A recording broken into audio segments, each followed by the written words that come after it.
Hello అండి, అందరికీ నమస్కారం. మహిళలకు ఒడిబియ్యం ఎందుకు పోస్తారో తెలుసా మీకు? అయితే తెలుసుకుందాం.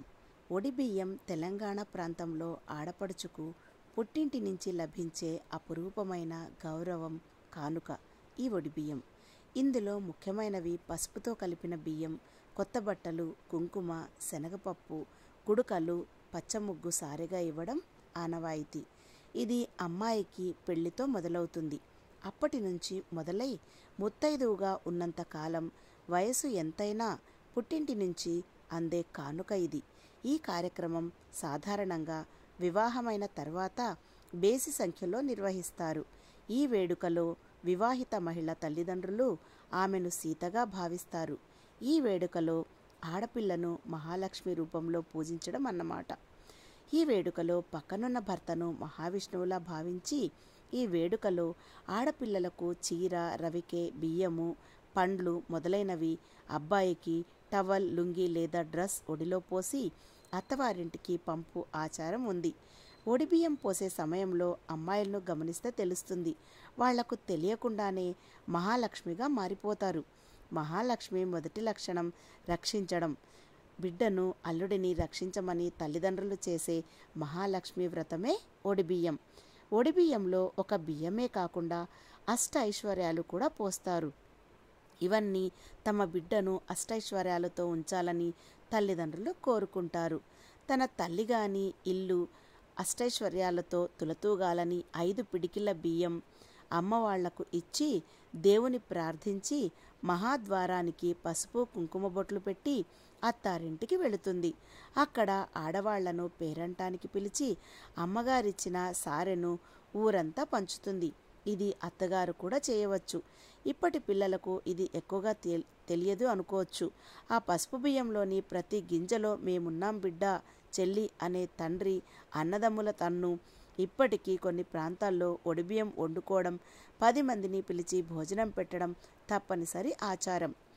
ఒడిబియ్యం పోసుకున్నాను వదినా అని ఇరుగు పొరుగుతో చెప్పుకునేటప్పుడు ఆ మహిళ ముఖంలో ఒక కళ కనపడుతుంది. దాన్ని నిర్వచించడం, భాష్యం చెప్పడం కష్టం. ఇది ఎంత ముఖ్యమంటే కూతురు పెళ్లి చేసినా, కొడుకు పెళ్లి చేసినా పుట్టింటి వాళ్ళు పెట్టిన బట్టలతోనే చెయ్యాలి. కొడుకును ఉపనయనం చేసే రోజు ముందు ఒడిబియ్యం పోసుకొని అవే బట్టలతో కొడుకుకు జంధ్యం వేయాలంటారు. అలాగే ఒడిబియ్యం పోసుకుని అవే బట్టలతో కూతురుకు కన్యాదానం చేయాలంటారు. పెళ్లిలో 7 సేర్లున్నర బియ్యము, పెళ్లి రోజు సాయంత్రం నాగవెల్లిలో పిల్లా పిల్లగాడికి ఇద్దరికి కలిపి 15 సేర్లు బియ్యం, ఒక కాన్పు తర్వాత పావు తక్కువ 4 సేర్ల బియ్యం ఒడిబియ్యంగా పోస్తారు. కానుప అయ్యే వరకు కూతురితో పాటు అత్తగారికి కూడా ఒడిబియ్యం పోస్తారు. బియ్యంతో పాటు పసుపు, కుంకుమ, పచ్చపిండి, కుడుకలు, శనగపప్పు సారెగా ఇస్తారు బట్టలతో పాటు. ఇష్టమున్న వాళ్ళు కూతురికి బియ్యం పోసినప్పుడు ఆమె ఆడబిడ్డలకు, యారాలకు, అత్తకు కూడా బట్టలు పెట్టి జాకెట్ పీసులుగానే పెడతారు. పిల్లలు పుట్టినప్పుడు బారసాల నాడు కూడా పోస్తారు. వాళ్ళ పిల్లల పెళ్లిళ్ళప్పుడు కూడా పోస్తారు. పుట్టింట్లో గృహప్రవేశము, పెళ్లిళ్ళు అయినప్పుడు కూడా తప్పకుండా ఒడిబియ్యం పోస్తారు. ఒడిబియ్యము పోసుకొని వచ్చిన తర్వాత ఒక మంచి రోజు చూసి ఇరుగు పొరుగు వాళ్లకు, వీలైతే బంధువులకు, దగ్గరున్న వాళ్ళందరికీ ముందుగానే వాళ్లకు చెప్తారన్నట్టు. అంటే పలానా రోజు మా ఇంట్లో ఒడిబియ్యము వండుతున్నాము, వచ్చి భోజనం చేసి తాంబూలం తీసుకొని రండి అని చెప్తారు.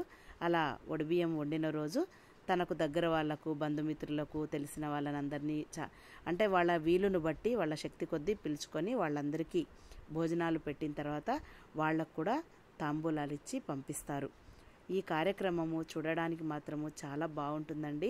చూడండి, ఇక్కడ మా కోడలు ఒడిబియ్యం పోసుకొని వచ్చింది వాళ్ళ అమ్మగారి ఇంటి నుంచి. మా కోడలికి వాళ్ళ పాప, వాళ్ళ భర్త అంటే మా అబ్బాయికి కూడా బట్టలు పెట్టారు. 5 సంవత్సరాలు అంటే పెళ్ళైన తర్వాత 5 సంవత్సరాలు మళ్ళీ దాటద్దు అని చెప్పేసి అలా పోస్తారన్నట్టు. 5 సంవత్సరాలకు ఒకసారి పోస్తారు కదా. సో అప్పుడు కొంతమంది ఏంటంటే మెట్టలు చేపిస్తారు, కొంతమంది సారే ఇస్తారు, కొంతమంది ఒడిబియ్యంతో పాటు ఇలాగ అన్నీ ఇచ్చి పంపిస్తారు. వాటన్నిటినీ అందరికీ ఇచ్చుకోవడంలో ఆనందమే వేరుగా ఉంటుందండి. ఇంతమంది వచ్చి ఆశీస్సులు ఇస్తే ఇంకేం కావాలి ముత్తైదువులకు.